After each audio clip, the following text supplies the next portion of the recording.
ఓం శ్రీ మహాగణాధిపతయే నమః. శ్రీ గురుభ్యో నమః. ఈశ్వరుడు అందరూ వింటూ ఉండగా బ్రహ్మకేసి విష్ణుకేసి తిరిగి ఇలా అన్నాడు, కుమారులారా, బ్రహ్మ విష్ణువాది దేవతలారా, నాకు ఆర్ద్రా నక్షత్రం అంటే చాలా ఇష్టం. ఆర్ద్రా నక్షత్రయుక్తమైన మార్గశీర్ష పూర్ణిమ నాడు నేను కనపడకుండా స్తంభాకారం ధరించి మాఘ పూర్ణిమ నాటికి అగ్నిస్తంభ రూపం, మాఘ చతుర్దశి నాటికి అగ్నిస్తంభ రూపంలోకి వచ్చాను. అందుకే నాకు బాగా ఇష్టమైనవి రెండు తిథులు. ఒకటి మార్గశీర్ష పూర్ణిమ, రెండు మాఘమాసంలో కృష్ణపక్షంలో రాత్రి కలిగిన చతుర్దశి. ఈ కాలములలో నా పూజ చాలా గొప్పది. అందున మార్గశీర్ష మాసంలో ఆర్ద్రా నక్షత్రం ఉన్నప్పుడైతే ఆనాడు నన్ను పూజించిన వాడికి నేను అనంత ఫలితం ఇస్తాను. ఇంతెందుకు ఆయన చెప్పాడు, ఏమన్నా తెలుసా?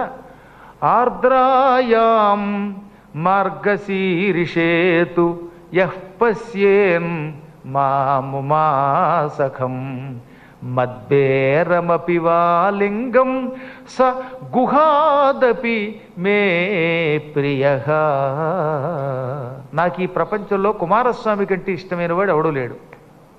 కానీ మార్గశీర్షంలో ఆర్ద్రా నక్షత్రం నాడు అమ్మవారితో పాటు ఉన్న నా విగ్రహాన్ని కానీ, అంటే శివపార్వతుల యొక్క విగ్రహం కానీ, లేదా లింగమును కానీ భక్తితో యథాశక్తిగా అర్చన చేస్తే సహా అలా అర్చన చేసినవాడు గుహాత్తపి అంటే కుమారస్వామి కంటే నాకు ప్రియ ఇష్టుడు, నాకు కుమారస్వామి కంటే ఎక్కువ ఇష్టమైన వాడు అవుతాడు. ఆ మార్గశీర్షంలో ఆర్ద్రా నక్షత్రం వచ్చిన రోజున శివలింగాన్ని పూజించండి. లింగ పూజ ఎక్కువ మంచిది అన్నాడు ఆయన.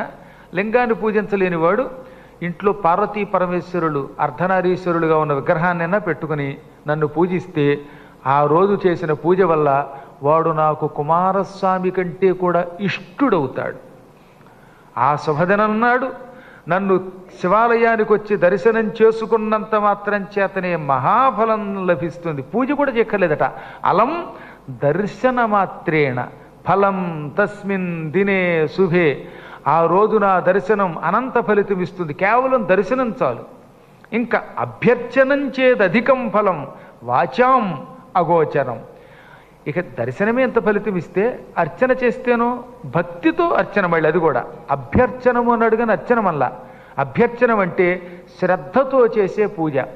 ఆనాడు అంటే మార్గశీర్ష మాసంలో ఆర్ద్రా నక్షత్రం నాడు అత్యంత శ్రద్ధతో నన్ను పూజించిన వాడికి వచ్చే ఫలం మాటలతో వర్ణించలేం, దృష్టితో చూడలేం. వాచాం అగోచరం, వాక్కులకి దొరకదు, దృష్టికి దొరకదు. అంత మహాఫలితం ఇస్తాను, అనంత ఫలితం ఇస్తాను నేను. నాకంత ఇష్టం.